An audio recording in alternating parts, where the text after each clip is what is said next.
Hello guys, how are you? कैसे हो आप लोग? आज जो मेरा टॉपिक है वो एयर कंडीशनिंग है।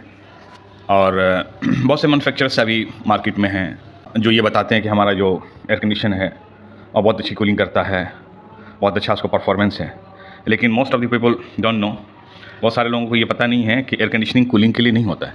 अगर आप इसी किसी मॉल में, किसी सुपरमार्केट में अगर आप जाएंगे तो वहाँ देखेंगे कि आपको hair conditioner, body conditioner, face conditioner, shoe conditioner, बहुत सारे कंडीशनर्स आपको मिल जाएंगे। लेकिन वहाँ पे कोई आपको एयर कंडीशनर नहीं मिलेगा, कोई ऐसा स्प्रे नहीं मिलेगा जो आपको स्प्रे कर दे तो आपका एयर जो है वो कंडीशन हो जाएगा। उसके लिए सिर्फ आपको एयर कंडीशन ही यूज़ करना पड़ेगा। तो एक्चुअली जो एयर कंडीशनर है वो कूलिंग के लिए नहीं होता है।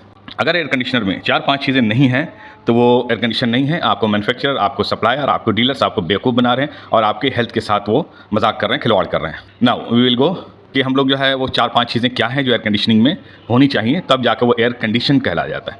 देखिए, इंडोर एयर क्वालिटी और आउटडोर एयर क्वालिटी। आप बाहर रहिएगा, आपको धूप लगेगी, आपको गर्मी लगेगी, आपको डस्ट लगेगा, डस्ट होगा, ह्यूमिडिटी होगी, आपको स्मॉक्स होंगे, बहुत सारी चीज़ें होंगी। जब इंडोर में आइएगा ये सारी चीज़ें भी होंगी। लेकिन जब एयर कंडीशन आप ऑन करते हैं, close the door and start the air condition, तो इन दिस कंडीशन में जो है आपको आपका जो रूम का जो डस्ट पार्टिकल है वो कंट्रोल होता है एयर कंडीशन से। रूम के अंदर जो ह्यूमिडिटी है वो कंट्रोल होती है। रूम टेम्परेचर है उसको कंट्रोल करता है। रूम के अंदर जो बैक्टीरियाज हैं उसको कंट्रोल करता है। रूम के अंदर जो स्मोक है उसको कंट्रोल करता है। रूम के अंदर जो CO2 है उसको निकाल के और ऑक्सीजन प्रोवाइड करता है।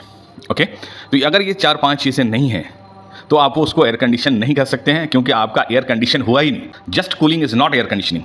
अदरवाइज़ आप जो है विंटर में, जनवरी में, फरवरी में, दिसंबर में आपका टेम्परेचर बहुत डाउन होता है, 16 होता है, 15 होता है, sometimes it goes to 10 also.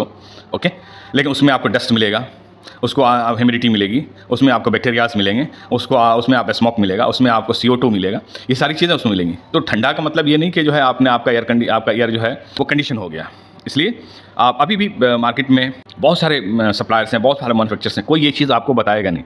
सिर्फ चंद ऐसे मैन्युफैक्चरर्स हैं जो इन सारी चीज़ों को देखते हैं, मेंशन करते हैं, और इस पे जो है ख्याल करना चाहिए, स्पेशली उन लोगों को जो इंडोर में ज़्यादा रहते हैं। क्योंकि मोस्ट ऑफ द टाइम जो है हम लोग इंडोर में ही रहते हैं, चाहे ऑफिस में रहें, घर में रहें, सिनेमा हॉल में रहें, रेस्टोरेंट में रहें, बार में रहें, या नाइट टाइम में आप सोते हैं। तो हमारा जो है इंडोर एयर क्वालिटी बिल्कुल अच्छा होना चाहिए, नहीं तो it will affect your health. You will get heart disease, you will get the itching, you will get the lungs problem, you have many problems, you will get it. Okay, thank you.